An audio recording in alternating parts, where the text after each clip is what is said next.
always get what you want. You can't always get what you want. But if you try sometimes, oh, you might find you get what you need. Oh, you get what you need. Oh.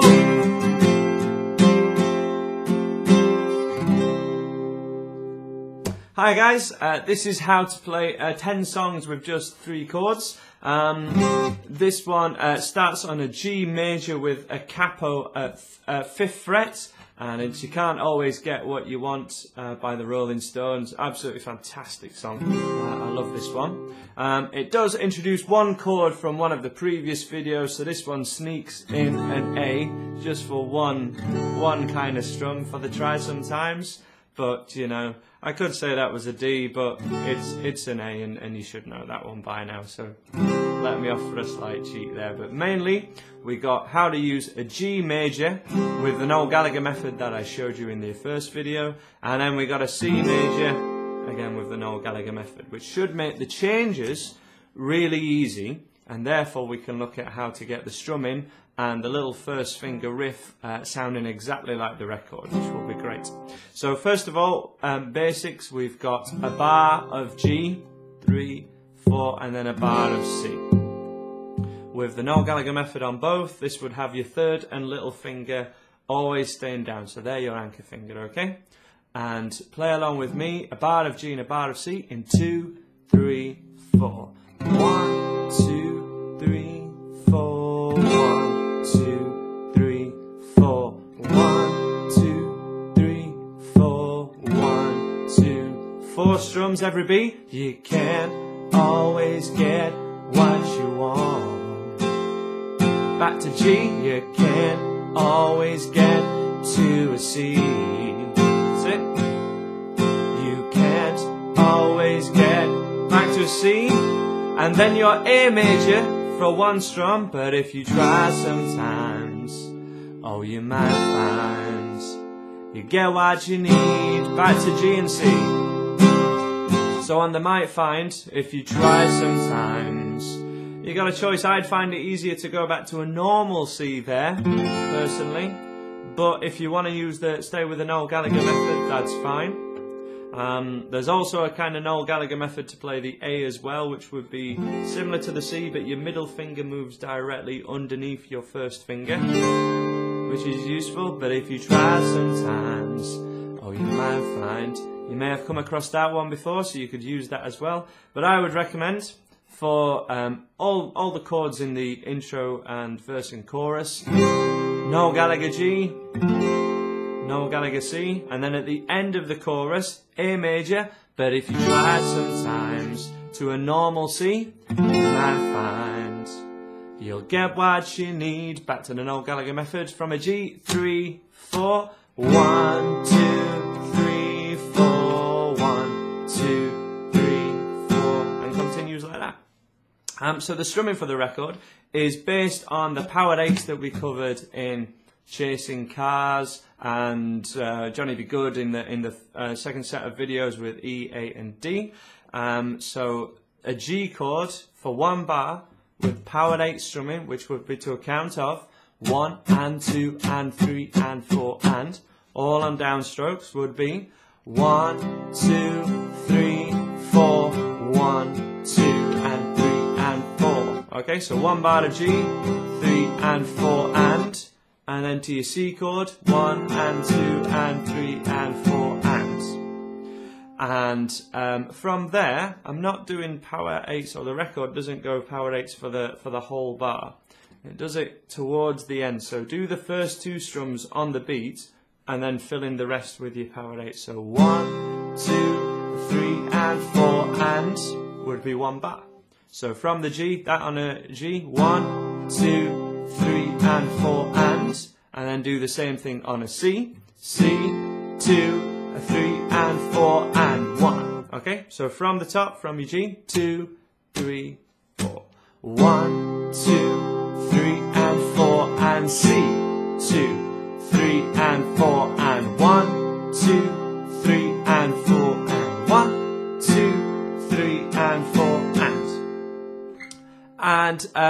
in between your power 8s, 1 and 2 and 3 and 4 and, you have to do an upward movement to get back to do another downstroke, right? 1 and, so we're already doing the upward movement that we need to be able to do the feel of the record. All you need to do is just catch them. You just need to catch these upstrokes that you're already doing towards the end of the bar. For example, 1, 2, 3 and 4 and that. Okay, we'll really make it sound a lot more like the record, really give it some feel. For example, that one more time would be 1, 2, 3 and 4 and that. Down, down, down, down, down, up, down. 1, 2, 3 and 4 and that.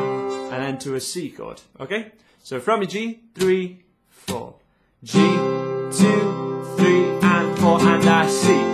2, 3 and 4 and a 2, 3 and 2 a C. 2, 3 and 4 and a. And already, if you sing the lyrics to it, you can always get what you want.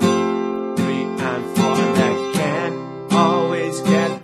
It really works in just that simple little bit. Now that may be very tricky for you at the moment, but that's why we're using this Noel Gallagher method with your chords, to keep the chords super simple so we can get the strumming sounding better. Because, I could teach you the jazzy chord, that is kind of sounds really cool, but if you're still playing, really cool sounding chords with like 1, 2, 3 just on the beat, it still sounds kind of basic. So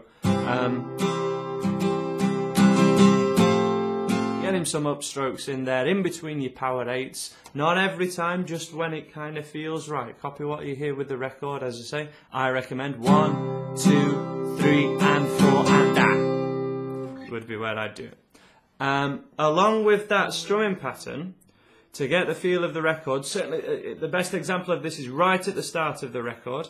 We're going to take your first finger off. Now for both your G and a C chord, this is on the 2nd fret.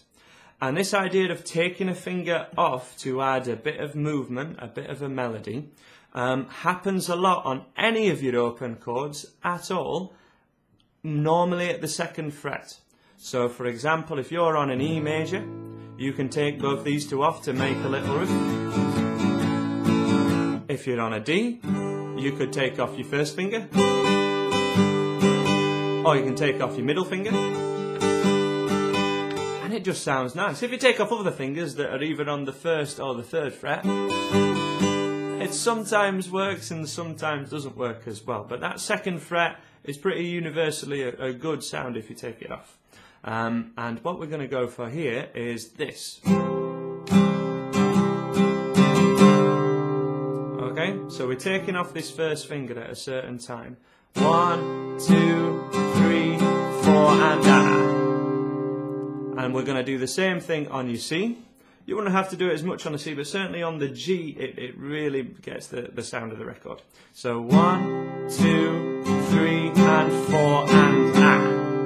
So 4 was off with your first finger, and was back on, and ah, 4 and ah was off, on, off. 1, 2, 3 and 4 and ah. And then the same thing on the C. 1, 2, 3 and 4 and ah. 2, 3 and 4 and ah. If you want to do all your strumming on a downstroke because it makes it easier to coordinate the two things happening at the same time, totally fine. The upstroke just makes it easier to do a little faster. But if you just make sure that this first finger is basically what we're hearing, the melody part. So that's what's happening within the chord. And it just gets it to sound great. And then the same thing on a C would sound like. Always with that first finger.